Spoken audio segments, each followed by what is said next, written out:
Good morning friends, कैसे हैं आप लोग। तो जैसा कि आप लोग जानते हैं कि इस समय हमारी जो लेक्चर की सीरीज चल रही है वो है मनोवैज्ञानिक, यानी कि मनोविज्ञान की क्लास चल रही है, जिसमें आप कोई भी टेट दे सकते हैं। आपको कोई भी टेट क्वालिफाई करना है, जैसे कि सी टेट क्वालिफाई करना हो या यूपी टेट क्वालिफाई करना हो, एमपी टेट क्वालिफाई करना हो, राजस्थान टेट, बिहार टेट, यानी कि कोई भी टेट आपको क्वालिफाई करना है। तो जो भी मैं चैप्टर इस समय पढ़ा रहा हूँ वो सारे ही एग्ज़ाम के दृष्टिकोण से काफ़ी महत्वपूर्ण अपने परीक्षा में योगदान रखते हैं सारे चैप्टर।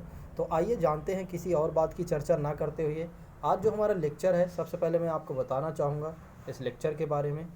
लेक्चर में आज हम जानेंगे कि बुद्धि क्या है, बुद्धि के निर्माण कैसे होता है, इसकी बहुआयामी बुद्धि क्या होती है या बहुआयामी डायमेंशनल क्या चीज़ें होती हैं, बुद्धि की नेचर क्या है, क्या इसकी प्रकृति क्या है, इसका योगदान क्या है, इसका शिक्षा में क्या योगदान है या हमारे लिए कितना महत्वपूर्ण है बुद्धि का। तो इन सब सारी चीज़ों को आज हम देखेंगे बहुत ही अच्छे से। और आप लोगों से सबसे पहले मैं आप लोगों को धन्यवाद देना चाहूँगा।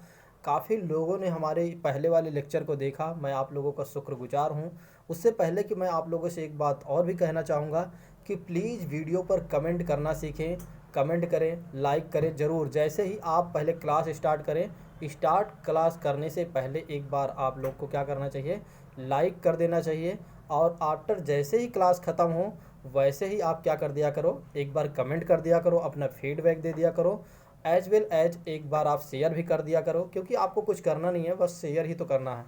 ठीक है, आइए किसी और बात की चर्चा ना करते हुए दूसरी चीज़ें हैं। जैसा कि आप जानते हैं मेरे बारे में बहुत अच्छे से, मैं हूं प्रवीण। आयुष IAS एकेडमी में आपका मैं स्वागत करता हूं। और नेक्स्ट चीज़ें हैं, जैसे कि इस समय हमारी कोविड-19 की वजह से मैंने एक टैगलाइन स्टार्ट किया है। वो टैगलाइन क्या है, ग्रो एजुकेशन। ग्रो एजुकेशन हमने इसलिए स्टार्ट किया है इस टैगलाइन को, क्योंकि आज जो शिक्षा का बदलाव है, अब जो कोरोना यानी कोविड-19 की वजह से शिक्षा में बदलाव आएगा वो काफ़ी अलग ही होगा। अभी तक आप एक तरह से जो ऑफलाइन क्लास लेते थे, अब सबको ऑनलाइन, हमें डिजिटल रूप में अपने आप को चेंज करना पड़ेगा। नहीं तो हम अपने आप को यदि नहीं बदल पाते हैं तो आप समझ लीजिए आप बहुत पीछे हो सकते हैं। ठीक है, अपने आप को चेंज करना है, यही समय है अपने आप को जानने का। ठीक है, उससे पहले भी मैं आपसे एक रिक्वेस्ट ये भी करना चाहूँगा, before start the class please like share now subscribed now, don't comment, press for the bell icon. यानी कि बेल आइकन दबाने से आपको हमारी सारी वीडियो के नोटिफिकेशन आपको 100% मिलेगा। और एक चीज़ मैं आपसे कहना चाहूँगा, यदि आपको PDF की ज़रूरत है, PDF की, इस क्लास की PDF की नीड होती है, तो आप हमें व्हाट्सअप कर सकते हैं इस नंबर पर 8920 340 192 पर। ठीक है, आइए अब शुरू करते हैं किसी और बात की चर्चा ना करते हुए। आज जो हमारा लेक्चर है इस पर हम काम करते हैं। जैसे कि सबसे पहली बात इसमें दिया गया है कि बुद्धि के निर्माण क्या है, इसका बहुआयामिक शिक्षा में क्या आधार रखता है। ठीक है, इसके बारे में हम जानेंगे। तो शुरू करते हैं। अगर किसी भी कार्य को, कहा जाता है किसी भी कार्य को बिना गलती के किया जाए, बिना कठिनाई से किया जाए, बौद्धिक क्षमता का एक सूचक माना जाता है। कहा जाता है कि अगर किसी भी कार्य को बिना गलती के किया जाए, बिना कठिनाई से किया जाए, तो वो क्या होता है, बौद्धिक क्षमता का एक सूचक माना जाता है। एक क्या माना जाता है, सूचक माना जाता है, एक तरह से सेंटर माना जाता है। दूसरी चीज़ें हैं, बुद्धि वह शक्ति होती है। बुद्धि क्या होती है, अब हम जानेंगे बुद्धि क्या होती है। बुद्धि वह शक्ति होती है जो हमें समस्याओं का समाधान करने में क्या करता है, सहायता प्रदान करती है। समस्याओं का समाधान करने में सहायता प्रदान करती है, वह क्या होती है, बुद्धि होती है। ठीक, वैसे तो अगर हम बात करें कि बुद्धि के जो हैं, बुद्धि के विषय में अलग अलग मनोवैज्ञानिकों ने अलग अलग बात कही है। फिर भी ऐसा कहा भी जा सकता है, ऐसा बोला भी जा सकता है कि बुद्धि का कुछ निर्धारक तत्व होते हैं। बुद्धि के कुछ निर्धारक तत्व होते हैं, जैसे कि बहुआयामी बुद्धि क्या होती है, शिक्षा के बारे में कितना योगदान रखती हैं, या जानने से पहले, या बुद्धि क्या है, उसके अर्थ क्या होते हैं, उसकी प्रकृति क्या होती है, इन सब सारे आयामों में बुद्धि अपना कहीं ना कहीं स्थान रखती है। उसके बाद क्या कहा जाता है, उसके बाद बुद्धि का अर्थ क्या है। बुद्धि का अर्थ जो देखा गया है, सामान्यतः बुद्धि शब्द का प्रयोग क्या होता है, ज्ञान, प्रतिभा, प्रज्ञा और समझ आदि के अर्थों में होता है। बुद्धि को जो देखा गया है, बुद्धि जो होती है सामान्यतः बुद्धि शब्द का प्रयोग ज्ञान, प्रतिभा, प्रज्ञा और समझ आदि के अर्थों से होता है। बुद्धि के द्वारा ही हम विभिन्न समस्याओं का समाधान कर सकते हैं। तो आपको ये चीज़ें ध्यान रखना है कि बुद्धि के द्वारा ही हम विभिन्न समस्याओं का समाधान करने में सक्षम होते हैं। तो वही हमारी क्या हो गई, बुद्धि हो गई। दूसरी चीज़ें हैं, वैसे तो सभी व्यक्ति बुद्धि के रूप में अलग अलग होते हैं। कैसे, जैसे कि कई बालक ऐसे होते हैं जो प्रतिभाशाली होते हैं, कुछ बालक ऐसे होते हैं जो सामान्य होते हैं, कुछ बालक ऐसे होते हैं या कई बालक ऐसे होते हैं जो मंद बुद्धि के होते हैं।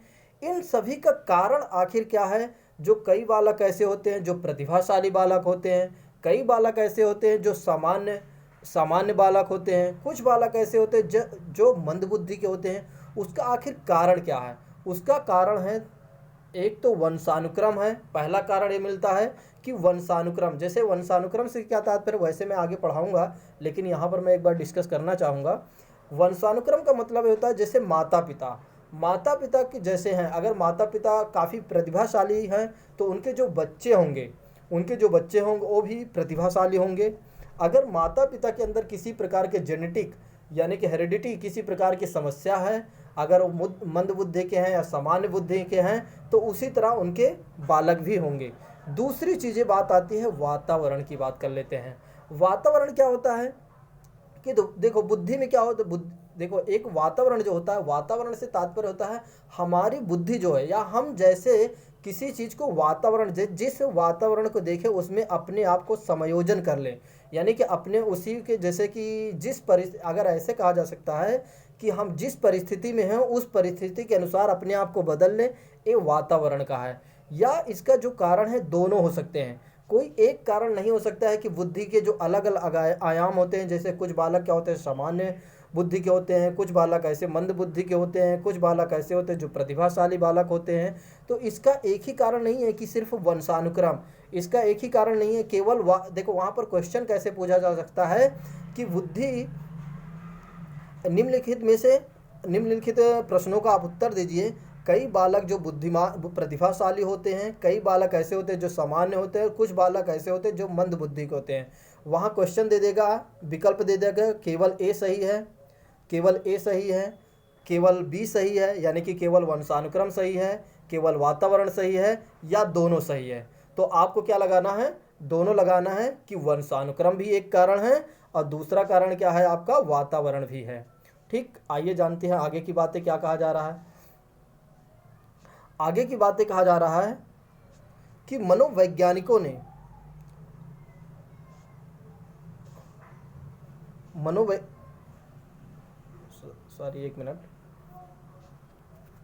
मनोवैज्ञानिकों ने बुद्धि के अर्थ को सामान्य अर्थ से विशेष अर्थ बताया। कई मनोवैज्ञानिकों ने क्या बताया कि बुद्धि का जो अर्थ होता है वो सामान्य अर्थ से ही नहीं बल्कि इसका एक विशेष अर्थ भी होता है। तो इसकी शुरुआत से ही मनोवैज्ञानिकों ने बुद्धि शब्द को अनेक शब्दों के द्वारा परिभाषित करने की कोशिश की है, जिसमें सर्वप्रथम जी आते हैं, वो हैं सर्वप्रथम बोरिंग जी ने बुद्धि के बारे में अपने बुद्धि के परिप्रेक्ष्य में इन्होंने बताया 1923 में। इन्होंने कहा कि बुद्धि जो है एक औपचारिक परिभाषा इन्होंने दिया बुद्धि के परिप्रेक्ष्य में, और कहा कि बुद्धि परीक्षण है जो मापता है वही बुद्धि है। बुद्धि परीक्षण है जो मापता है वही बुद्धि है। ये कौन कह रहा है, बोरिंग जी कह रहे हैं। इस बात को आपको ध्यान रखने वाली बातें हैं कि बुद्धि जो है वो परीक्षण है, यानी कि जांच करने वाली चीज़ें हैं, जो मापी जाती है वही हमारी क्या है, बुद्धि है। तो बुद्धि को एक तरह से जांच परख किया जाता है। जैसे कि आपको मैं एक एग्जाम्पल के माध्यम से बताना चाहूँगा कि बुद्धि का परीक्षण कैसे किया जाता है। मान लो आपका टेस्ट जब होगा तो ये आपका बुद्धि का परीक्षण हुआ, आपके IQ लेवल जो होता है वो मापा जाता है, तो वही सारी चीज़ें वही क्या है आपकी बुद्धि है। ये कौन कह रहा है, बोरिंग जी कह रहे हैं। दूसरी चीज़ें पर इस पर जो परिभाषा, इस परिभाषा के द्वारा बुद्धि के स्वरूप यानी कि नेचर को निश्चित अर्थ का पता नहीं लग पाया, जिसके कारण क्या हुआ कि बुद्धि को मापने के लिए बहुत से परीक्षण किया गया और इसमें से कई ऐसे परीक्षण द्वारा किए गए जो मापने को बुद्धि कहा गया। बोरिंग के बाद अनेक मनोवैज्ञानिक निकलकर सामने आए और बुद्धि को अपने अपने ढंग से परिभाषित किया। जैसे कि इनमें सबसे पहले क्या परिभाषित किया गया, जैसे कि इन परिभाषाओं में हम देख लेते हैं,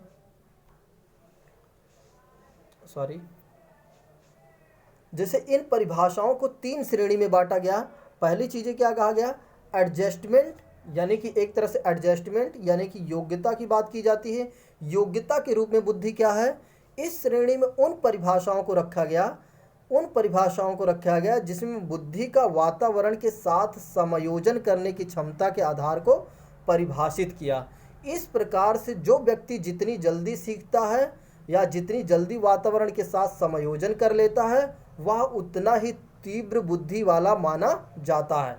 यानी कि यहाँ पर जो पहली श्रेणी कही गई है कि समायोजन की योग्यता के रूप में, समायोजन की योग्यता के रूप से क्या मतलब है कि जिस प्रकार से कोई भी व्यक्ति जितनी जल्दी वातावरण के साथ समायोजन कर लेता है उसे क्या माना जाता है, उसे कहा जाता है समायोजन या समायोजकता योग्यता वाले बुद्धि। यानी कि ऐसे कहा जा सकता है वह व्यक्ति कौन है, तीव्र बुद्धि वाला व्यक्ति है।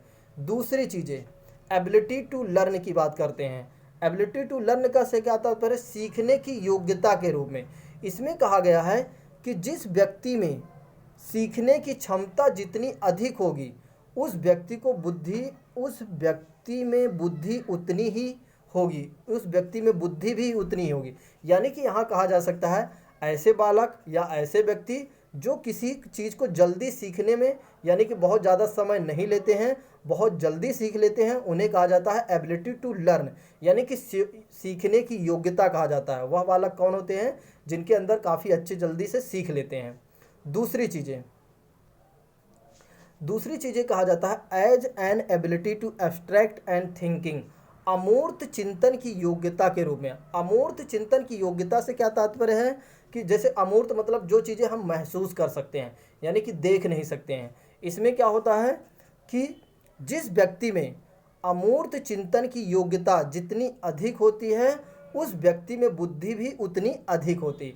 इसमें कहा जाता है जिस व्यक्ति में ऐसा प्रतिभा होती है या ऐसी चीज़ें होती है, वो चिंतन करने की क्षमता उसके अंदर ज़्यादा होती है और उसे क्या कहा जाता है, उस व्यक्ति को क्या कहा जाता है, उतनी ही उसके अंदर उतना ही वह बुद्धिमान व्यक्ति है, आप ऐसे कह सकते हो। दूसरी चीज़ें नेक्स्ट बातें कही जाती हैं कि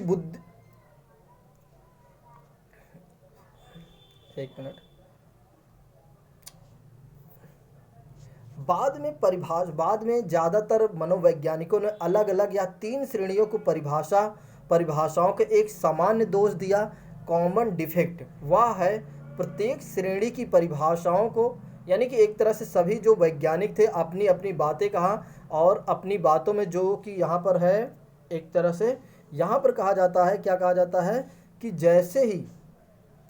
जैसे कि हम सभी जानते हैं कि मनुष्य एक बुद्धिमान प्राणी है जो कि बुद्धि में सभी जीवों में श्रेष्ठ है और सभी से अलग है।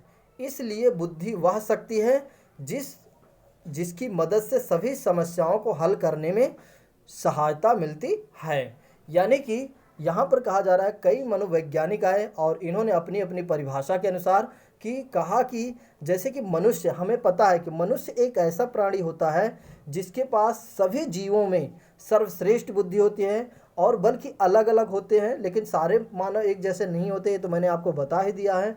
लेकिन सभी मानव में बुद्धि होती है और सभी जीवों में श्रेष्ठ है और जिसके अंदर एक कैपेसिटी होती है कि वह अपने समस्याओं को हल करने में, यानी कि बुद्धि के माध्यम से ही कहा जा सकता है कि बुद्धि के माध्यम से ही अपने समस्याओं का वो हल कर लेता है, यानी कि अपनी समस्याओं का समाधान खोज लेता है। किसके कारण? वो बुद्धि के कारण।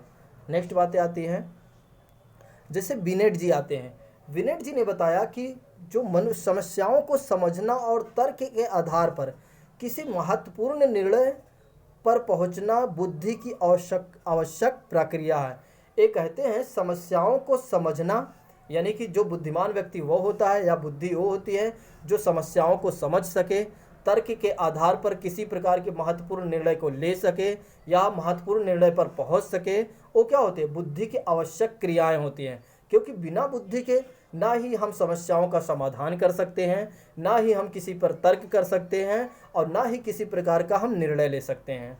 ठीक, ये बुद्धि के ही क्रिया होती है या बुद्धि का ही एक तरह से योगदान होता है, जिसके कारण हम अपने समस्याओं का समाधान कर पाते हैं और समस्याओं को सुलझा पाते हैं, तर्क कर पाते हैं और अपनी महत्वपूर्ण निर्णय को ले सकते हैं। दूसरी चीज़ें स्टर्न के अनुसार ये क्या कहते हैं? किसी भी नवीन परिस्थितियों में अपने विचारों को व्यक्त करने की सामान्य क्षमता ही जो है वो बुद्धि है। स्टर्न जी कहते हैं किसी भी नवीन परिस्थितियों में, मतलब कोई भी नवीन, या नवीन मतलब नई परिस्थितियां आती हैं, हम क्या करते हैं? यदि हम अपने विचारों को व्यक्त करने में या व्यक्त कर लेते हैं या क्षमता के अनुसार अपने आप को चेंज कर लेते हैं, तो क्या है? बुद्धि है। ठीक, एक कौन कह रहा है? स्टर्न जी। उसके बाद बात करते हैं बुद्धि की परिभाषाएं। अब देखो, बुद्धि की परिभाषाएं कई मनोवैज्ञानिकों ने अलग अलग दिया, जैसे कि L.M. टर्मन के शब्दों के अनुसार कहा जाए तो M.L. टर्मन शब्दों के अनुसार कहा जाता है बुद्धि अमूर्त चिंतन के संदर्भ में सोचने समझने की योग्यता ही बुद्धि है। ये कहते हैं कि बुद्धि जो है अमूर्त चिंतन के संदर्भ में सोचने की जो योग्यता हमारे अंदर होती है वो क्या होती है? बुद्धि होती है। उसके बाद पिंटर जी आते हैं। पिंटर जी कहते हैं कि जीवन की अपेक्षाकृत नवीन परिस्थितियों से अपना सामंजस्य करने की शक्ति की योग्यता ही बुद्धि है।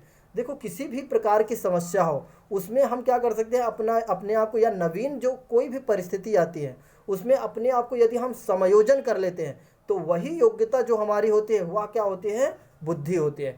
देखो, अब इसको एक एग्जाम्पल के माध्यम से, जैसे कि अभी क्या है, कोविड-19 चल रहा है। इस कोविड-19 की वजह से एक बुद्धिमान व्यक्ति वही है जो अपनी परिस्थिति, यानी कि अपनी बुद्धि के अनुसार अपने आप को कार्य कर सके। यानी कि मान लो उसे दुकान जाना है तो उसको सोशल डिस्टेंसिंग का पालन करना चाहिए।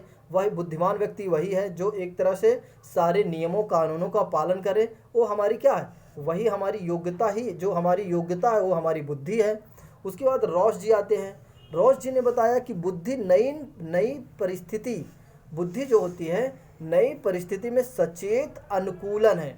यानी कि हमें क्या करती है? नई परिस्थितियों में सचेत कर देती है और उसको अनुकूलन बना लेती है, यानी कि अडोप्टेशन कर लेती है एक तरह से। ये हमारी क्या है? बुद्धि। उसके बाद वैसलर के अनुसार, वैसलर जी क्या कहते हैं? बुद्धि किसी व्यक्ति के द्वारा उद्देश्यपूर्ण ढंग से कार्य करने और तार्किक चिंतन करने तथा वातावरण के साथ प्रभावपूर्ण ढंग से क्रिया करने की सामूहिक योग्यता होती है। वो क्या होती है? बुद्धि होती है।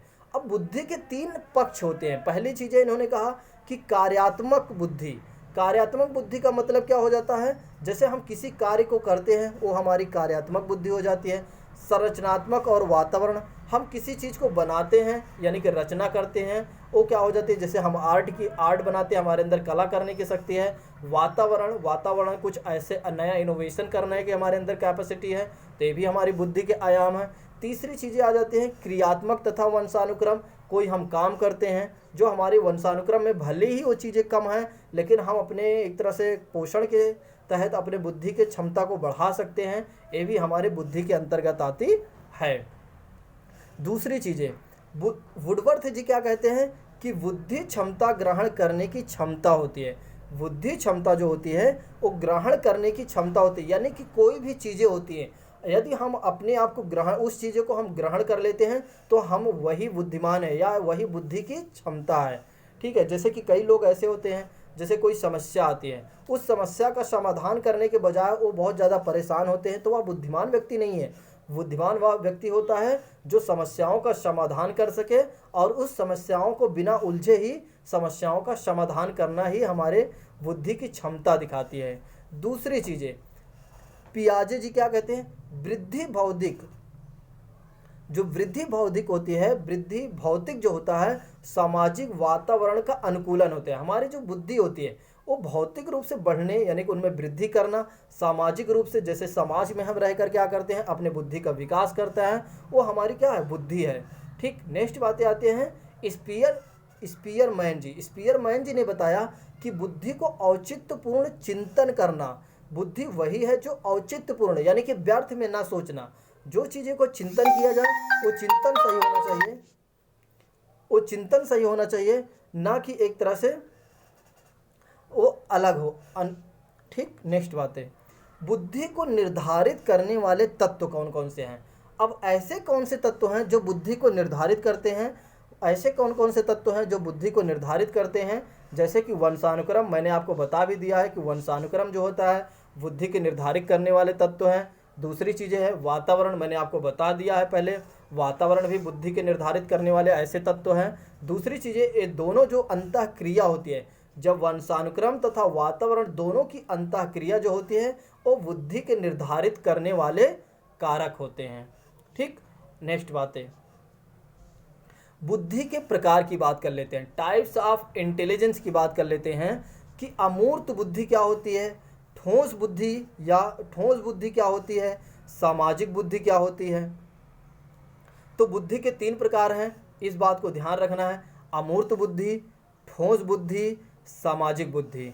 अमूर्त बुद्धि में क्या होता है कि अमूर्त बुद्धि के अंतर्गत जैसे चिन्ह, शब्द, सूत्र, अंक आदि से संबंधित जो समस्याओं को सुलझाने में शामिल किया जाता है वो आता है हमारा अमूर्त बुद्धि। और इन अमूर्त चिंतन से तात्पर्य वैसी होती है जो मानसिक क्षमता से होता है, जिसके सहारे व्यक्ति क्या करता है शाब्दिक तथा गणितीय संकेतों एवं चिन्हों के संबंधों को आसानी से समझ जाता है तथा यह समस्याओं को पढ़ने तथा हल करने की अभिरुचि होती है, और जिन्हें प्रतीक यानी कि किसी प्रकार के चिन्ह, ग्राफ, चित्र, संकेतकों द्वारा प्रस्तुत किया जाता है। ये सारी चीज़ें जितने भी डायमेंशनल है, जितने भी आयाम हैं, वो सारी चीज़ें क्या हो जाती हैं हमारी अमूर्त बुद्धि होती है। तो अमूर्त बुद्धि क्या होती है, ऐसी बुद्धि होती है जिसमें हमें एक तरह से चिन्ह को समझना, शब्द को समझना, सूत्र को समझना, सूत्र को याद करना, अंक निर्धारित करना, और इन जितनी भी चीज़ें होती हैं इन सभी चीज़ों को शामिल किया गया है, बुद्धि में शामिल किया गया है। क्योंकि इनसे जैसे शब्द हैं तो इनसे किसी प्रकार की समस्या होती है, उसको समझने और सुलझाने में हमारी बुद्धि क्या करती है, सहायता करती है। दूसरी चीज़ें जैसे कि प्रतीक, कोई ग्राफ है, किसी ग्राफ को आपने देखा तो क्या है उसको समझना है, उस ग्राफ को सॉल्व करना है। कोई संकेत आपने देखा, कोई गेम आपने देखा, कोई आप गेम खेलना चाहते हैं, तो वो सब क्या करता है उसकी समस्याओं का निराकरण करने के लिए बुद्धि क्या करती है, वो बुद्धि जो होती है हमारी सहायता करती है, और वही बुद्धि जो है हमारी अमूर्त बुद्धि के अंतर्गत रखा गया है। नेक्स्ट बातें आती है कि ठोस या गत्यात्मक बुद्धि यानी कि कंक्रीट और मोटर इंटेलिजेंस क्या होता है। कंक्रीट मोटर इंटेलिजेंस से तात्पर्य होता है ऐसे मानसिक क्षमता से तात्पर्य होता है जिसके सहारे व्यक्ति ठोस वस्तुओं के महत्व को समझता है। जैसे कि खेल क्या है, खेल को कैसे समझना चाहिए, क्योंकि खेल को हम प्रत्यक्ष रूप से देख सकते हैं, प्रत्यक्ष रूप से हम देख रहे हैं, एक ठोस, ठीक है, ठोस या गत्यात्मक बुद्धि के अंतर्गत आता है। खेल को हमें कैसे खेल को मान लो क्रिकेट खेलना है, क्रिकेट के क्या नियम हैं, कैसे खेलना चाहिए, इसमें कितने प्लेयर्स होते हैं, कितने बॉल्स होती हैं, और पीछे यानी कि विकेट कीपर पर कौन लगता है, बैट्समैन कौन होता है, या और दूसरे छोर पर कौन होता है, पहले छोर पर कौन होता है, ये सारी चीज़ें किस में आ जाती हैं हमारे गत्यात्मक बुद्धि में। नृत्य क्या है, नृत्य जो होती है एक तरह से हम कैसे नृत्य सीख सकते हैं, डांस कैसे सीख सकते हैं, इसके क्या नियम है, क्या रूल है, इन सब सारी जो गतिशील होती हैं या सारी जो प्रक्रिया होती हैं वो सारी हमारी किस में आ जाती हैं, गत्यात्मक बुद्धि में। उसके बाद बात करते हैं कि शारीरिक शिक्षा से ये सारी चीज़ें होती हैं, जो भी सारी चीज़ें होती हैं जैसे कि खेल, नृत्य आदि जितनी भी चीज़ें होती हैं ये सारी चीज़ें क्या होती हैं, शारीरिक शिक्षा से होता है। लेकिन ध्यान देने वाली बात आपको यह है ये सारे काम जो होते हैं वो बुद्धि के सहायता से ही होते हैं। विदाउट बुद्धि we can not do anything. ठीक, इस तरह को बुद्धि को जरूरत, व्यापार एवं विभिन्न समस्याओं, विभिन्न तरह के व्यायामों से अधिकतर पड़ती है या व्यवसायों में अधिकतर पड़ती है, क्योंकि बुद्धि के बिना ना हम व्यापार कर सकते हैं, ना हम शिक्षा ग्रहण कर सकते हैं, ना हम खेल ग्रहण कर सकते हैं, ना नृत्य ग्रहण कर सकते हैं, यानी कि किसी भी ना हम समाज को समझ सकते हैं, ना समाज की प्रक्रिया को समझ सकते हैं। यानी कि एक तरह से यह कहा जा सकता है कि बिना बुद्धि के हम कुछ भी नहीं कर सकते हैं। दूसरी चीज़ें आती हैं कि सामाजिक बुद्धि क्या होती है, यानी कि सोशल इंटेलिजेंस की बात की जाती है कि सोशल इंटेलिजेंस क्या होता है, इंटेलिजेंस क्या होता है। इसमें कहा जाता है कि सामान्य मानसिक क्षमता से होता है, सामान्य मानसिक क्षमता से होता है, जिसके मदद से व्यक्ति क्या करता है, एक दूसरे व्यक्ति को सही ढंग से समझता है और उसके व्यवहार को कुशलतापूर्वक दिखलाता है। ठीक है, ये क्या हो जाता है, सामाजिक बुद्धि। जैसे कि हम एक बार एग्जाम्पल के माध्यम से समझने का प्रयास करेंगे। जैसे हम लोग क्या करते हैं, जैसे हम एक मनुष्य क्या होता है, मनुष्य एक सामाजिक प्राणी होता है। वो समाज के नियमों रूल को देखकर ही काम करता है। अगर समाज कहता है कि आपको ऐसा कार्य नहीं करना चाहिए, तो आपको ऐसा कार्य नहीं करना है, क्योंकि आप तभी एक बुद्धिमान और एक सामाजिक बुद्धिमान व्यक्ति माने जाओगे। अदरवाइज क्या होगा कि आपको एक मनुष्य के समान यानी कि एक तरह से पशु के समान हमें समझा जाएगा यदि हम समाज के नियमों का पालन नहीं करते हैं। इसीलिए ये भी बोल दिया जाता है यह व्यक्ति पागल है, क्योंकि ये समाज के अनुरूप नहीं करता है काम। ठीक है, दूसरी चीज़ें नेक्स्ट बातें आते हैं। इस प्रकार बुद्धि का संबंध दैनिक जीवन की क्रियाओं से ही भी होता है, क्योंकि दिन भर की जो भी कार्य करते हैं या डेली के जो हमारे कार्य होता है वो बुद्धि के सहायता से ही होता है। उसका कारण क्या है, कारण दरअसल ये है, अगर हमें सुबह 7 बजे उठना है या 8 बजे उठना है, ये सब क्या है, दैनिक जीवन की क्रियाएं हैं। दूसरी चीज़ें होती हैं कि समाज में लोगों के साथ समायोजन करने की क्षमता को बढ़ाती है। कौन बढ़ाता है, सामाजिक बुद्धि। सामाजिक बुद्धि क्या करती है, समाज में लोगों के साथ समायोजन करने की क्षमता को बढ़ाती है कि हमें कैसे किसके साथ रहना चाहिए, हमें किससे किस तरह बात करना चाहिए और हमें किस परिस्थितियों में कैसे बोलना चाहिए और क्या करना चाहिए। ये सारी चीज़ें क्या होती हैं, ये सामाजिक बुद्धि के अंतर्गत आती हैं। नेक्स्ट बातें क्या कहा जाता है, तो ये हो गई आज आपकी क्लास। सॉरी दोस्तों, ये हो गई आपकी क्लास। आज आपकी क्लास यहीं तक है। ठीक है, आप लोगों से मैं आपसे रिक्वेस्ट करना चाहूँगा, प्लीज़ आप लोग एक बार कमेंट करें। कमेंट करके आप अपनी प्रतिक्रिया ज़रूर दें। अगर किसी प्रकार के आपको सुझाव लगता है कि हाँ सर थोड़ा सा आप में इतना एरर है या आपको थोड़ा सा और ऐसा अच्छा करना चाहिए, तो मैं वेस्ट देना चाहूँगा आप लोगों की सहायता से, क्योंकि बिना आपके सहायता से या बिना आपकी मदद से हम कुछ भी नहीं कर सकते हैं, क्योंकि आपके बिना हम भी नहीं हैं। ठीक है, तो थैंक यू सो मच। जय हिंद दोस्तों, take care of you all of you.